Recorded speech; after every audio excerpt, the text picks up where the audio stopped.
Hi, and good afternoon. Thank you for tuning in to SBAM's Small Business Briefing.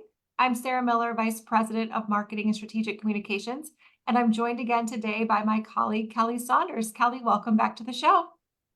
Thanks for having me back. I don't know if it's by popular demand, but I am here for Brian Callie today, who is otherwise engaged. And Sarah, we have a special guest, so we are very excited. Uh, So go ahead, Sarah. Sorry. no, I was going to say absolutely. I know that you've had the pleasure of working with Cheryl Bergman in your position on the Women's Commission. So I look forward to the conversation that you two are going to have about a new report that's been released. Yes. So Cheryl Bergman, CEO of the Michigan Women's Commission, is no stranger to this show. She has been with us before to talk about different policy issues regarding workforce and childcare. And I serve on the Michigan Women's Commission myself. So Cheryl and I work hand in hand on numerous items over the years, and it's an honor to serve in that capacity.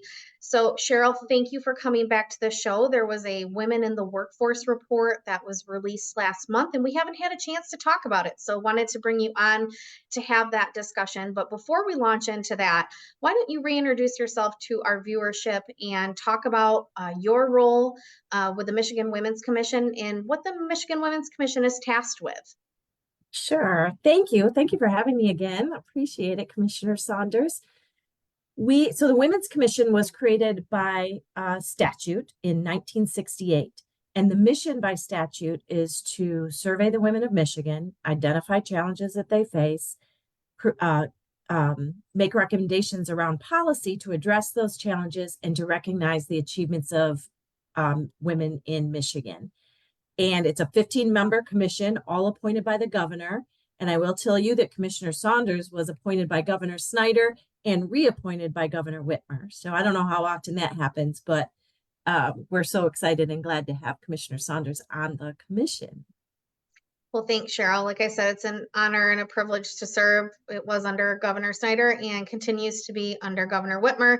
And what I love about our group is that we truly are nonpartisan. We represent all the women of Michigan, no matter their political stance or what their circumstance is in life. And so we do a lot of great work and have some wonderful commissioners. And you lead us down the path and make sure the work gets done after we have those meetings. So Cheryl, let's jump into the Women in the Workforce report. The last one was executed in 2021, and now Yep. we're in 2024, and there has been a ton that has happened during that time, as you referenced with the pandemic. So, can you talk about maybe some high-level statistics that the report gave us, and that'll kind of focus our conversation along some other topic areas? Yeah. So first, I just want to acknowledge that the report was written by the Michigan Center of Data and Analytics at the Department of Technology Management and Budget, and Tricia Schlegel, an economic analyst at the Michigan Center for Data and Analytics, is the chief author of the report. So I just want to give her all kinds of credit here. Let's talk a little bit. So pay gap. Let's talk about pay gap. So we still have a pay gap between men and women.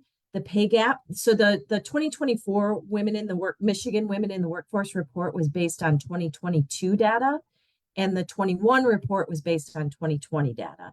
So in 2022, we had a pay gap of 80 women made 81 cents to the dollar of men, a greater pay gap for women of color. In 2020, for the 2021 report, it was 82 cents gap. So we've closed that gap a little bit. And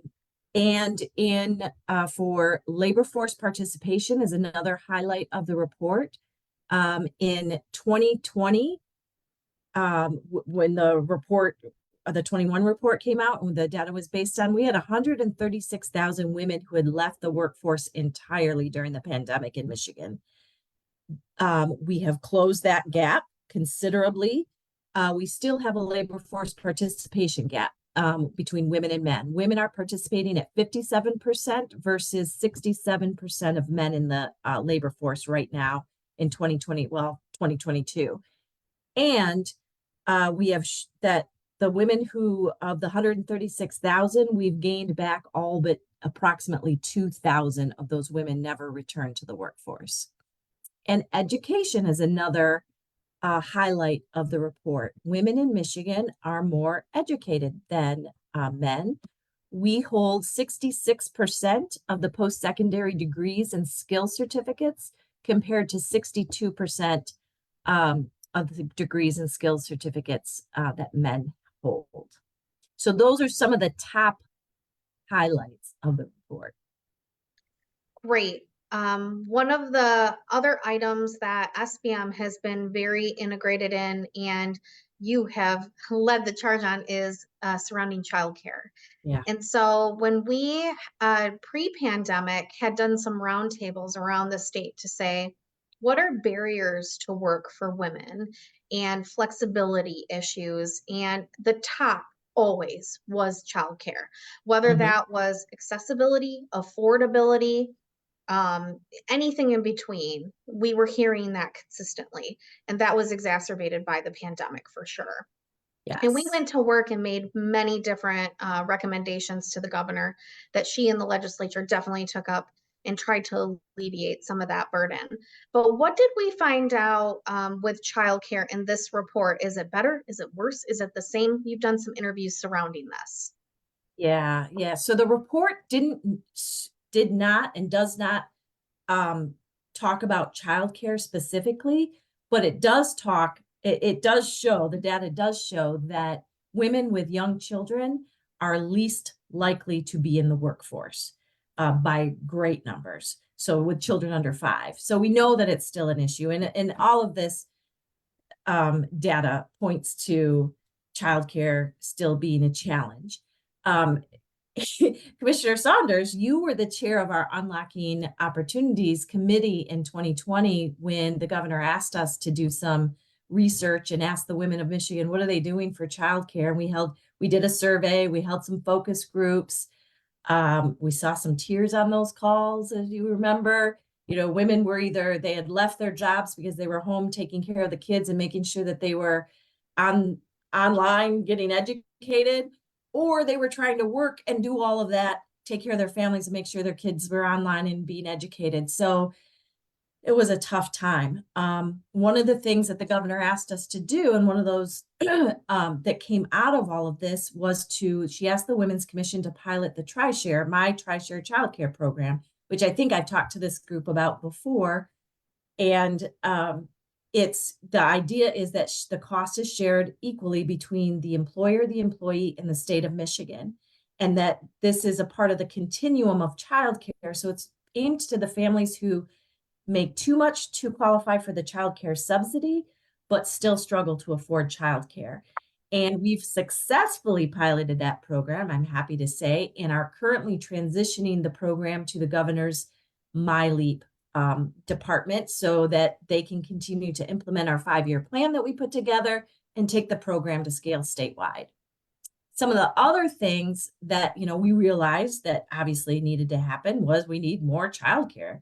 We need more childcare facilities, more childcare workers. So the governor invested in Caring for My Future, $1.4 billion to create more childcare centers, expand the ones we have. And I know that they are ahead of the game and ahead of their goals for creating 1,000 new childcare facilities in 2024. They've already surpassed that, and they're going to keep going.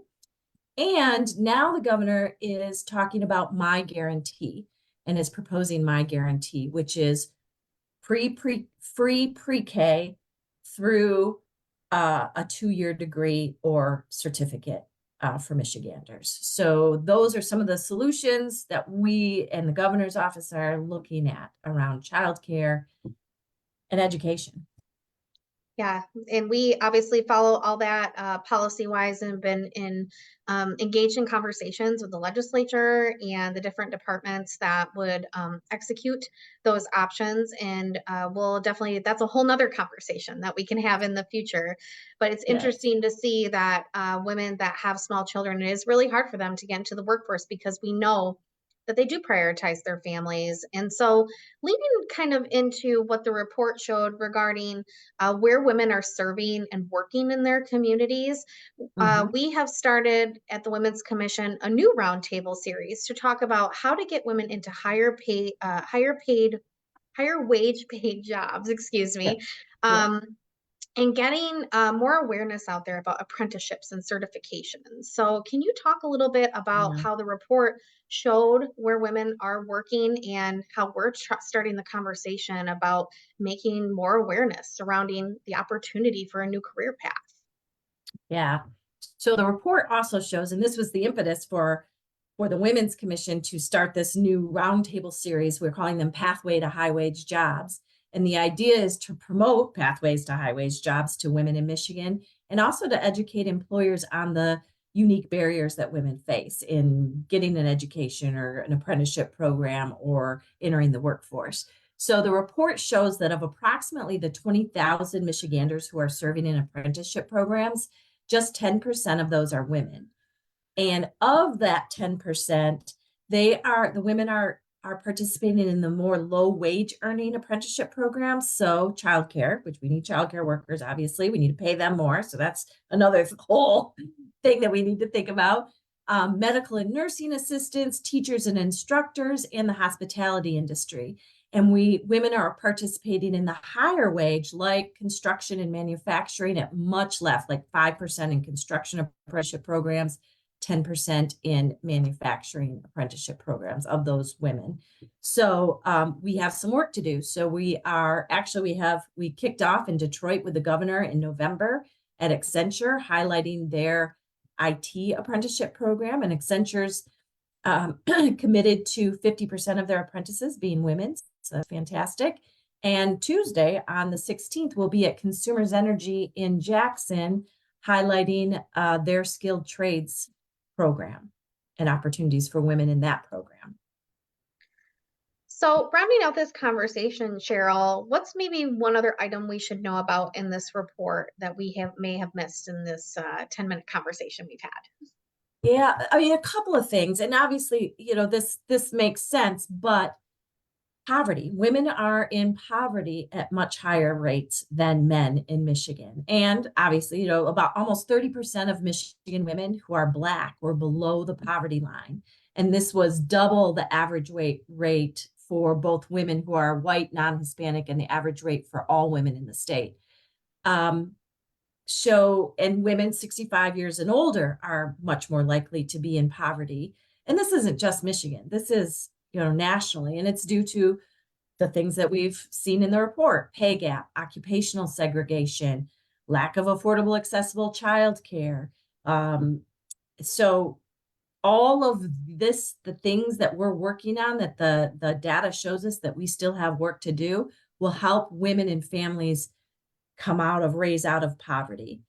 And obviously, all this data shows that our work, the governor's work, the legislature's work around affordable, accessible childcare and continuing that work is really, really important.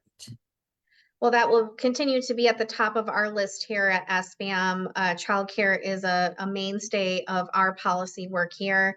Want to thank you for being with us today, Cheryl. You're always accessible to us, and sharing this report is really important to our employers that are trying to stay in tune with items that are coming out of Lansing. And so thanks so much for your partnership and being here with us today, and we'll look to have you back sometime in the future.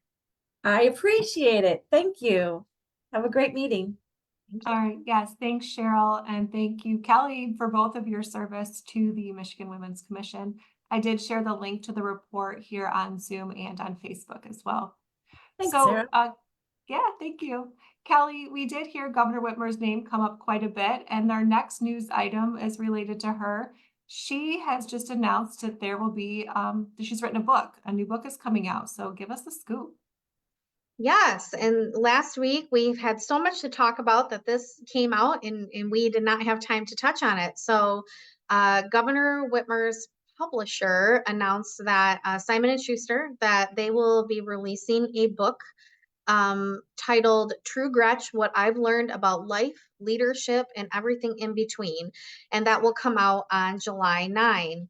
And so, pretty big deal. Obviously, governors do release books often, but she is currently serving in office. It often comes after their time of being in office. And so the way it's being described by the publisher is that it's an unconventionally honest, personal, and funny account of her remarkable life and career, full of insights that guided her through a global pandemic, showdowns with high-profile bullies, and a kidnapping and assassination plot. And so it's interesting timing wise, only because, you know, people are speculating, is she releasing a book ahead of the Democrat convention because, you know, President Biden is going to step aside. Her messaging has been uh, not that necessarily. Her whole thing has been, you know, she just wants to share her time in office, you know, what she, you know, deems to be funny or hard, and how she's navigated those waters. From an executive editor at Simon & Schuster, they said that they've been watching Whitmer carve a hugely successful path in these divisive times. They're thrilled to be publishing her book. She is a very rare politician who can make change and find humor in politics, and her book is as unconventional as she is. So apparently there will be an audiobook that the governor will narrate herself. And again, it's interesting to see people pontificate, right? And is there something behind this with, you know, President Biden not, you know, finishing out and being on the ballot? And so there's been a couple different professors around Michigan that have said that, you know, it's interesting, but it's probably setting her up for something else in the future. The timing, while maybe convenient for all of this to be pulled off, would be, you know, very interesting. But, you know, people like to have fun and you know, speculate. And I'm one of those people too, which is kind of why we're bringing this up. But in the book, topics will include the pandemic, the flood in Midland, domestic terrorism, and abortion rights, and will tell stories about her family, what she deems as her clumsy streak, and wild comments she's heard on the campaign trail. And then talk about her different savviness with social media and how that's been a key to her success. So if you are interested in reading about the governor and how she has found herself to be governor, look for that to be released on July 9. And who knows, maybe we'll have her on to talk about it sometime. I mean, she'll probably be doing a book tour, and I feel like the small business briefing would be a natural fit, right? It might be. We'll have to You never see know. what Callie can pull off. All right. Thanks, Kelly. Let's stay with Governor Whitmer and talk about her request to the federal government to help communities that experienced a lack of snow this winter. Obviously, this lack of snow and lack of cold has hurt many tourism opportunities, and there was a declaration made about a month or 6 weeks ago. Do you have an update for us? Yes, we obviously were on top of this. We've heard from many small business owners in our, you know, northern communities in the UP specifically that rely on that snow for tourism, snowmobiling, you know, all that stuff, that it has been a rough winter because of that lack of snow. So the governor had used the declaration of drought essentially to put in for the federal funds to draw down and to support communities. However, it doesn't cover necessarily like a snow drought, if you will. And so what the governor did was write a letter to Congress and the Biden administration, asking that the U.S. Small Business Administration and the Federal Emergency Management Agency to provide drought declarations and access to those that were more expansive, essentially, and would essentially change the definition to include snow and also be more accessible to not just our northern Michigan communities, because 43 of the 83 counties were using that drought declaration, but it's not a declaration that's designed to address the problem at hand. So they don't, what Governor Whitmer was saying is it's not a reliable or well-tailored tool for federal relief for businesses devastated by unseasonably warm winters. And so declaring a warm winter or no snow disaster is not possible with these specific kinds of SBA loans. She did point out that counties without drought declarations, such as Oakland, Van Buren, Cass, Keweenaw, Baraga, and Chippewa, that all sustained losses. They have snow or ski resorts like Mount Holly, Mount Bohemia, Timber Ridge, and Swiss Valley that were not able to meet their benchmarks like they normally would in the winter, citing the Michigan Snow Sports Industries Association that normally areas make 41 million in that range in the winter, and some were unable to obviously make snow because it just wasn't even cold enough and able to be able to do that. And when it was, the base was so low that they could not sustain it. And so roughly 22% of the winter revenue is made on the Christmas and New Year's holidays, and the 30 ski areas took in only $12 million of the 40 million that they would make. And so the drought declaration path obviously was not something that was easy to access. And you heard me read some of the UP counties. Unless you had already submitted that drought declaration, you weren't able to access this. And we know, because we heard from our members that are actively engaged in those counties, that they had to beg, borrow, and steal to even try and have access. And so Governor Whitmer, making this plea to the federal government and to Congress seems appropriate. I mean, if you recall, the UP 200 dog sled race was not only canceled this year due to lack of snow, it was last year too. Additionally, the Copper Dog 150 Tequamanon Country Sled Dog Race were not held this year due to the lack of snow. And so we're hopeful that maybe Congress will be able to pull this off in the future. We hope that in the future we obviously have snow so that those tourism activities can continue. But we know our small businesses are suffering up there. And so hopefully Congress will walk alongside states that have these kinds of issues to make sure that there's sustainability. All right, well, thanks for that report, and we'll certainly keep everyone posted. So let's talk about politics, Kelly. We have spent some time on the briefing and then sharing just news with our members about the special elections for 2 House seats that Governor Whitmer called for at the end of last year. So the election is Tuesday, April 16th. Would you give us some more details about the seats that are on the ballot? Yes, so this is the 13th and the 25th districts that we've talked about before. The 13th is the Warren district and the 25th is the Westland district. And our Small Biz PAC board has made endorsements in both of those races. Macomb County Commissioner My Song in the 13th district is who the Small Biz PAC board has vetted. And then in the 25th, Councilman Peter Hersberg has also been endorsed. And so reminder to our friends that live in those respective communities to go and vote on Tuesday. If you want to learn more about those respective candidates, make sure that you visit our website or our Facebook pages. We have posted about both of those candidates. We do believe that they are the best candidates to carry the small business message here to Lansing, and we look forward to working with them in their victories. But if you want to learn more, feel free to contact Jacob or myself here. We're happy to walk through that with you.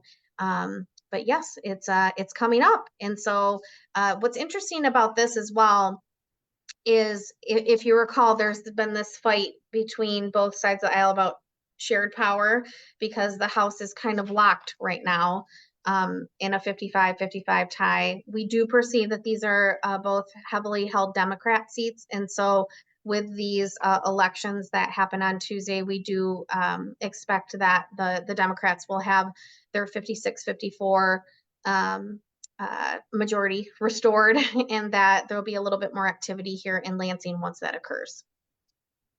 Okay, let's talk about some federal news next. Senator Peters introduced a new bill this week that will crack down on fraudulent UIA claims and equip the Justice Department to pursue the bad actors. Tell us more. Yes, well, we know with our members, UIA has been a touchy subject through the pandemic, and rightfully so. Reminder that we here at SBM do sit on the state side of a UIA modernization work group, where Director Dale has brought together members from labor and business to talk through how the system can be fixed to be more friendly to claimants and employers, and to have a more streamlined process. And so we are committed to that work and appreciate Director Dale's work.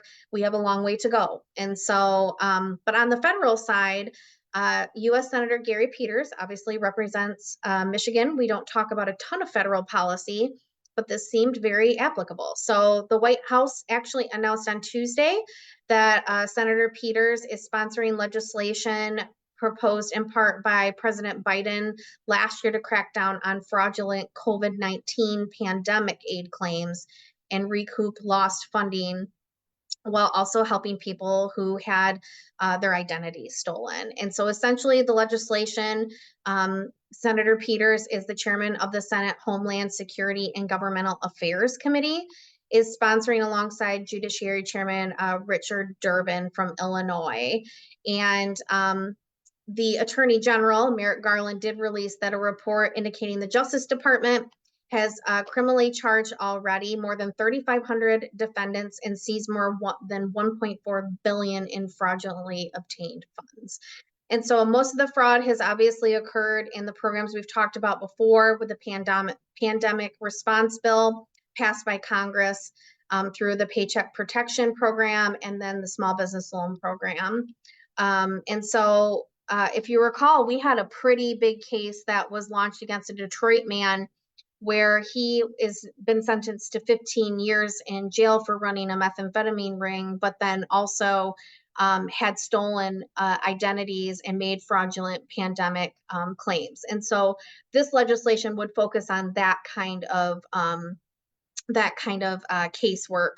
So you know, we were obviously do not like fraud, and this is an interesting bill. We'll be watching it, but the proposed legislation authorizes Congress to provide the Justice Department with $300 million to triple the number of teams investigating and prosecuting pandemic aid fraud. It raises the cap for civil cases to be pursued against fraudulent claims from $150,000 to $1 million.